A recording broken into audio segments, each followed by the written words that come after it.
This Friday, December 4, 2020, marks the end of the suspension of the wearing of the rope observed for 5 days.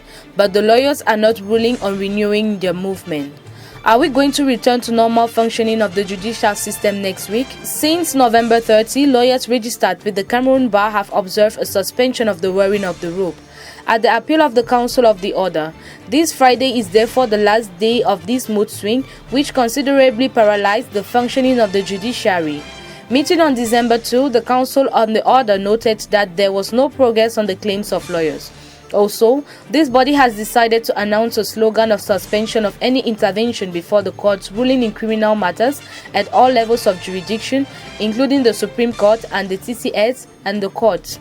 Ruling on electoral disputes, including the Constitutional Council between December 7 and 11, 2020. Cameroon and the European Union signed a financing agreement of nearly 3 billion francs CFA on December 1, 2020 in Yaoundé.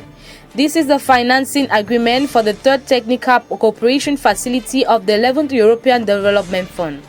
This convention aims to build the capacities of the actors involved in the preparation of the state budget. The Minister of Economy, Planning and Territorial Development, Alamine Ousmane May, represented Cameroon, which will contribute 1 billion francs CFA, while the Chief in charge of the European Union, Sébastien Berdion, represented the European Union, which will finance this project up to 2 billion francs CFA.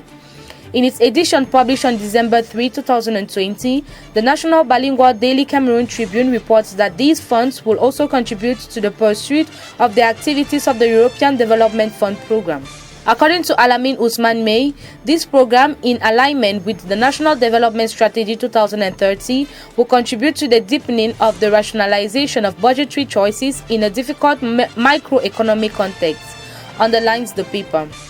For the representatives of the AU, Sébastien Berdion, this instrument will allow preparatory work and studies to ensure that projects are aimed right and meet measures needs. As part of the external investment plan, this will facilitate the constitution of loan grant mixing files, a flash-gripped instrument of our action, notes the reporter.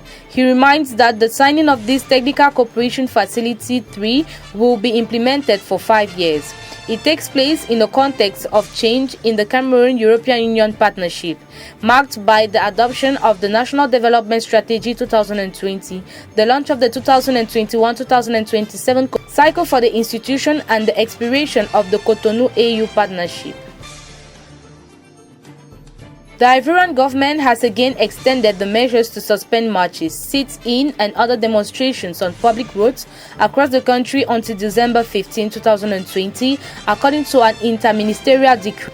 In this decree signed by the Minister of Territorial Administration and Decentralization, also Minister of Security and Civil Protection, Vagondo Diamonde, the government warns offenders of possible legal proceedings. The measure concerns in particular demonstrations or gathering organizations in specific places by political parties, groups or by legal constituted associations. These events fall under the Poor Declaration regime. In accordance with the legal provisions in force, they remain subject to common law in compliance with the barrier measures enacted in the context of the fight against COVID-19, according to the decree. The Ivorian government has decided to suspend public demonstrations across the country, while deciding on August 19, 2020, gathering is in closed places. President Nana Addo Dankwa Akufo-Addo has declared Monday, September 7, 2020 as public holiday to enable registered voters exercise their franchise. According to a statement by the Director of Communications at the Presidency, Mr. Eugene Ahin, President Akufo-Addo made a declaration through the executive instrument.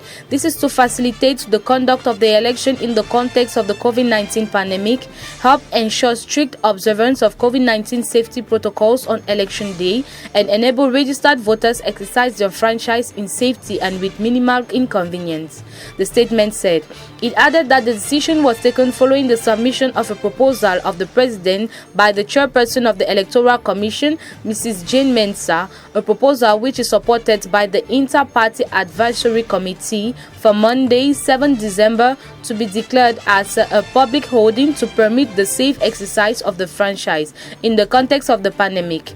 It explained that It explained that set under Section 3 of the Public Holiday and Commemorative Days Act 2001 Act 601, the President has the power to declare any other day as a public holiday instead of a day specified as a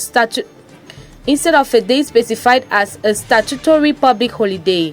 The statement said, with Farmers' Day having been celebrated on Friday, 6 November 2020, the President was satisfied that it will be inexpedient for Friday, 4th December 2020, which is a statutory public holiday, to be observed as a public holiday.